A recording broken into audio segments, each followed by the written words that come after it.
ano naman na wala na talaga.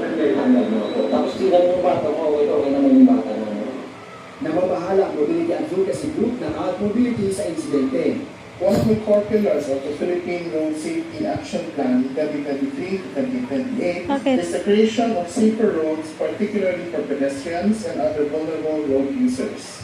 This incident makes clear that current conditions are falling short of that goal.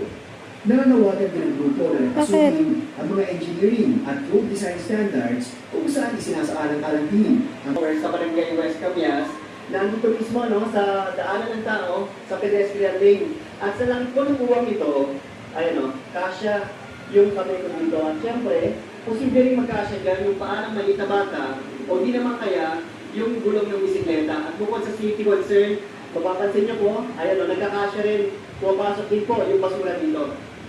Ayon sa Engineering Office, inayos ng nila agad ang drainage cover sa Skatunaw Village. Nilagyan na nila ito ng reinforcement at kumpleto ang steel grating. Sinisikat na nila ayusin ang lahat ng struktura sa lungsod para maiwasan ang katulad ng insidente. Pag-iikit po natin.